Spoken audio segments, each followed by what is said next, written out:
それはいなかったですね。先ほど言った、同期の大山大三郎って話です。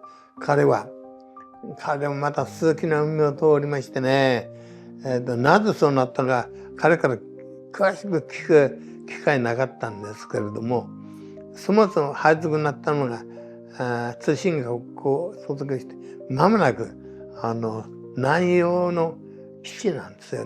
でそこを、確かね、パラオかなんかね、どういうわけかね、グアムに行ってるんですよ。グアムでジャングルにいたのを捕まって、それでハワイの収容所に入れられてるんですよ。もうすぐ終戦になるんだけど、2ヶ月ぐらいハワイにいたって彼は言ってましたけど、ただなぜグアムにいたかってのは私もよくわからないけど、グアム、確かアメリカのなかったのかなって気がするんですよね。当時日本のあれだったのか、それがよくわからない。本人もそこの部分は言いません。ただ、彼は最後は電子記憶に来るんですよ。もう2年間。我々は9ヶ月ですから、もう彼が来た時は大先輩になったわけだから。彼はできなかったですね。なぜかというと、本当は知ってるんです。手が手榴弾かなんかでやられたってこう曲がってるんですね。だから曲がったらもうつってこれできないから。でもっぱら店舗の窓口ですね。受付であるとか、そういうふうに回されてうちにいましたね。もう通信はやらなかったですね。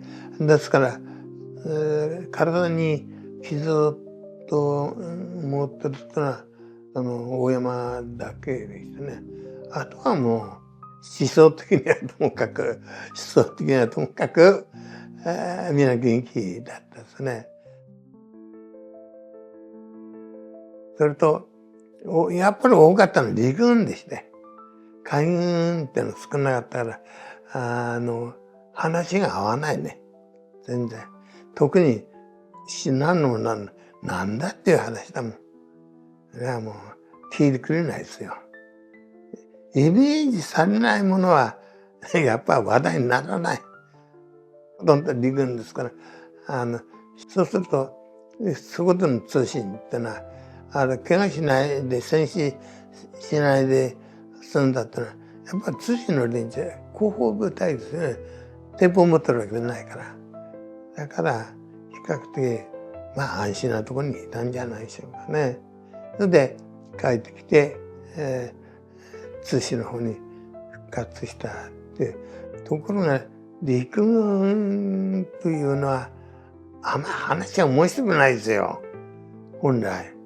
特に通信は後方部隊でもあったせいもあって、それ人の話は聞いたりなんかして、その点海軍は船というものがあるから話せば面白いんだけど、あんまり関心ない。それ大和武蔵に乗ってたっちゅうな話がしますよ、全く。もうそれ言うだけでもね、そうかそうかって聞いてくれるけど、七野なんて名前もわかんない。ですからあまり話題にはならなかったですね。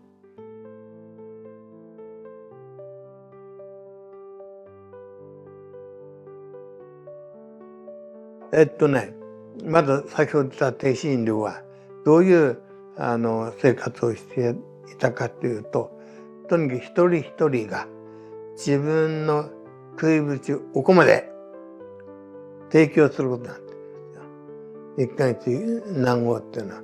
私は幸いなことに農家ですから。で実家行ってもらってきて提供するっていう。レッドパイチを受けた人はそれさえもできなくて、何を持ってきたかっていうと雑草ですね。雑草でも食べられるのいっぱいあるんですよ。それをいっぱい袋に詰めて持ってきましたね。我々も食べましたよ、当然。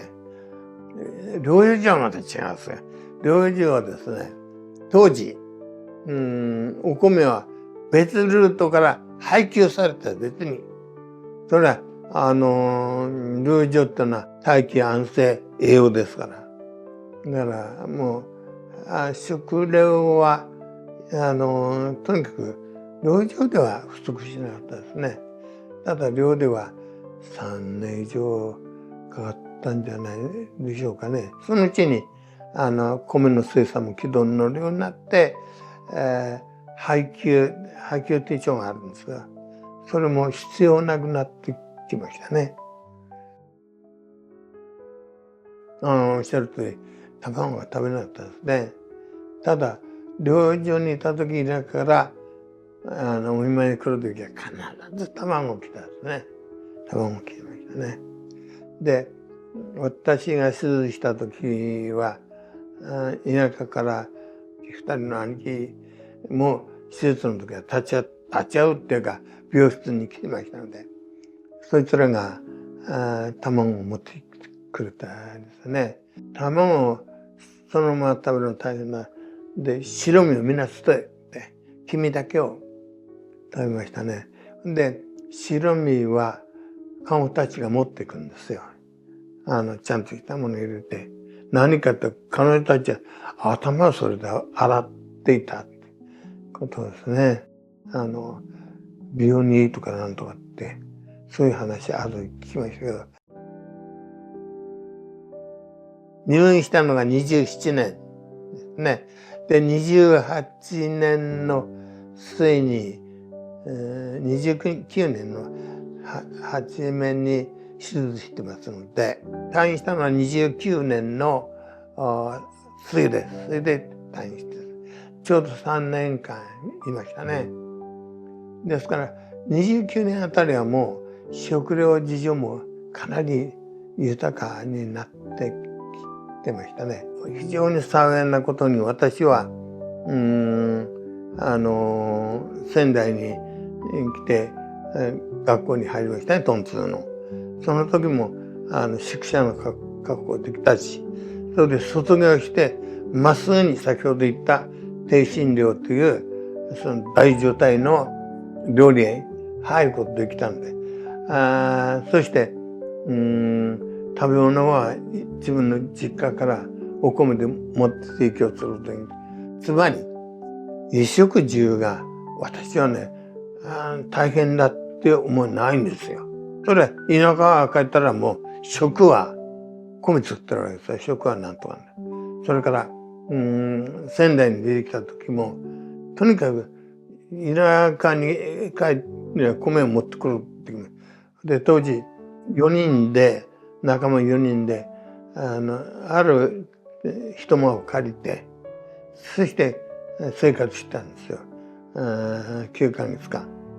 その時は大家はお米で家賃をもらえばいいって言ってましたのでね、4人代わるがる自分のうちから自分の食べる他に当番で今月あんただで4人で別に袋に一升入れて持ってきてもらった。